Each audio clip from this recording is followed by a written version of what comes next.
sharing the stories of the tortured and the haunted. You are listening to Creep or Sleep.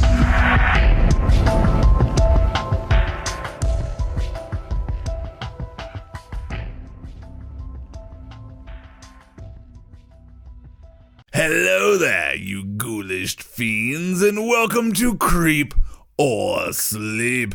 I am your host, the ever-faithful Goon, and this episode is part 2 of I Drive For Cerber.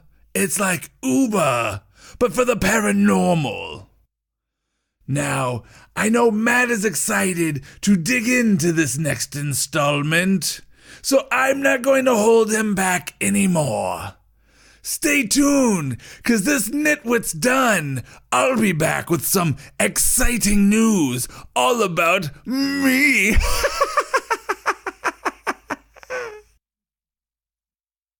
I'm going to start by answering some of your questions. The most pressing and popular one being, where do I sign my life away? Well, I regret to inform you that I have no clue how to find it. I wouldn't recommend searching for an application because, as some of you super nerds already know, Cerber is also a name for a type of ransomware.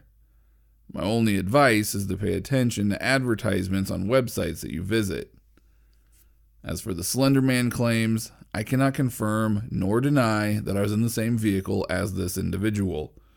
Partially because I'm not allowed to, but mostly because I have no clue if that's who was in my vehicle, and I'm scared to find out. Tonight has been insane. A lot of you had some solid advice that I ended up utilizing. I got waterproof seat covers. Let's face it, water's not the real concern here. And salt-free snacks. I had a hard time finding a way to get finger foods, so I just got unsalted nuts and dried fruit. I had no clue what paranormal entities ate, so I took a stab. I learned quickly that paranormal entities couldn't care less about almonds and dehydrated nectarines. Can't blame them. I tried my best to get a good night's rest after the strange evening I had. Part of me was too shaken to sleep. The other part was partial excitement on what my next rides would be like. I eventually gave up on sleep and went to a general store to pick up snacks, water bottles, and seat covers. After coating my car in as much vinyl preventative measure as humanly possible, I treated myself to enchiladas and a cold Pepsi. After my meal, I felt accomplished enough to attempt to sleep again. I was awakened by another unknown call again at 11:47 p.m. Doesn't take a rocket scientist to figure out who was calling me. I eagerly picked up the call, nearly dropping the phone. "I have questions." Adeline burst into a giggle hysteria and replied, "Oh, I'm sure you do, Jim. What would you like to know?" "First off," I held a finger in the air, ignoring that this was a phone call and not a physical confrontation, "why the hell are you calling me so late?" "Last time we spoke, it was this exact time. You answered then, and I figured if I called you at that same time, you would answer at that exact time," she said calmly and slowly. "Good point." I carry on with false confidence, trying to pretend that I don't feel as stupid as I sound. "Second, I want to know if the payment I received was a mistake," I asked, chewing on my thumbnail. No, not at all. Was that not proper compensation? It appears that Ray gave you a pretty generous tip. Would you like to file a dispute?" I could hear her clicking her mouse again. "No!" I yelled into the phone, mostly because I wouldn't want to see what's in store for anyone that pisses Ray off. I clear my throat and continue. "No, sorry, I just feel it was maybe too generous. Why was the fee so high for Ray?" I am so afraid of the answer. "Jim, I can assure you that the compensation was not an accident. Do you remember the part of the application that asked if you had a spouse, relatives, children, or friends?" My heart found its way to my colon. I knew where this was going. "Yeah, I remember." I practically croaked my answer. My throat felt so dry. "Well, to put it as gently as I can," she stops clicking her mouse, "the riders that you're transporting are not typical beings like yourself. Most of them are harmless, but some..." Insert long, unnecessary, pregnant pause. can be dangerous. If something were to happen to you, we would prefer not to worry about liability lawsuits. It's not that your life bears little meaning, it's just business, Jim. I sit back and recall my answer. I have no one. I answered no to that part of the application. I let the answer sink in too long and hear Adeline chime in. Are you still with us, Jim? Did you have more questions? I close my eyes and try to gather my thoughts. Yeah, what sort of amenities and safety measures should I be worried about? I ask, rubbing my very stressed out temple.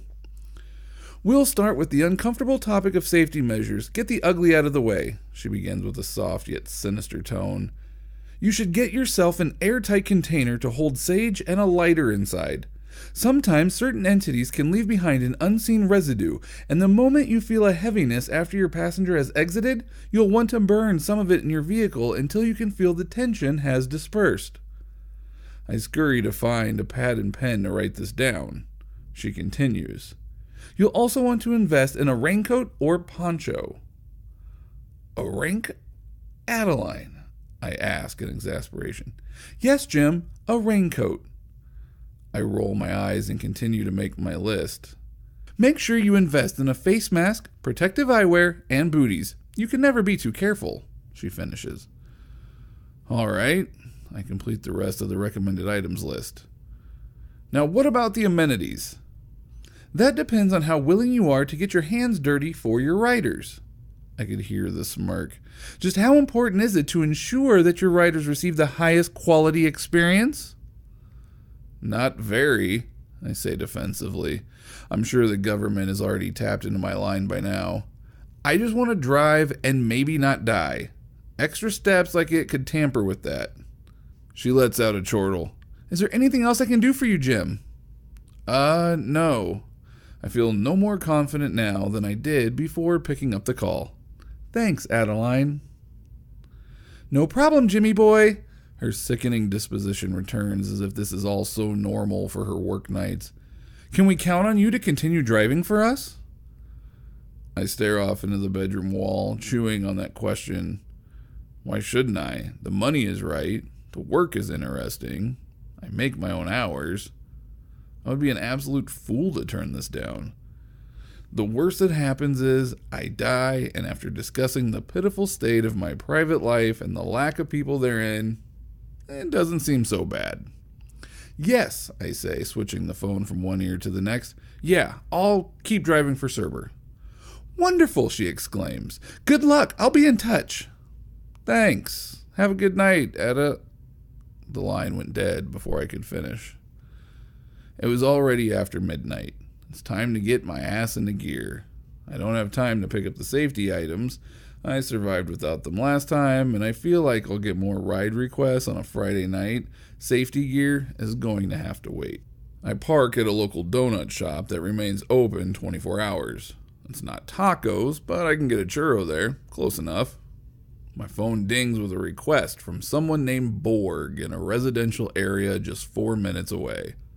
The final destination was a 12-minute ride to an old industrial building that I thought was shut down. I accept the request, dust the cinnamon sugar off my shirt, and start driving. I'm instantly relieved when I see that the request didn't come from Ray. He was nice enough, but his potential is absolutely terrifying. I pull up to a very plain and vapid home. It was well kept with a brand new fence. It was just ordinary. So far, so good.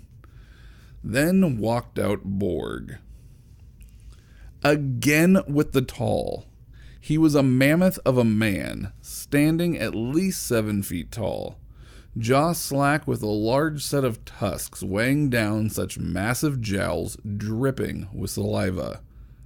Borg was dragging a very large hammer, wearing mild construction gear including a hard hat, tool belt, and cement-crusted boots. My eyes were wide, drawing in as much of this creature as my retinas could handle. Jim! He bellowed, as if trying to call my attention from across 4 football fields. My body still vibrating, I reply with, Borg? I don't know what compelled me to be so risky as to yell at him, but my body was going rogue at this point. Yes, Borg. Borg opens my door with shocking delicacy, climbs into the back seat, accidentally slamming his hammer on his own foot. He didn't flinch, but I totally caught that. Borg stares at the back of my headrest, breathing like a hog with bronchitis. He had breath bad enough to gag a maggot. Just getting off work? I asked to try and stave off the wet, snorting sounds from behind me. Yes, Borg build fence. Borg need beer. Oh, buddy, I can relate. Jesus, Borg, do you have a volume dial? Tone it down and break the knob off, for the love of God, I finally snapped. This is how I die. To my surprise, Borg lets out a thunderous cackle so loud that I'm sure it gave me prostate cancer. Jim funny. Borg like Jim. I give him a weak smile and decide to just focus my attention on the road. We were rounding the last turn of the trip.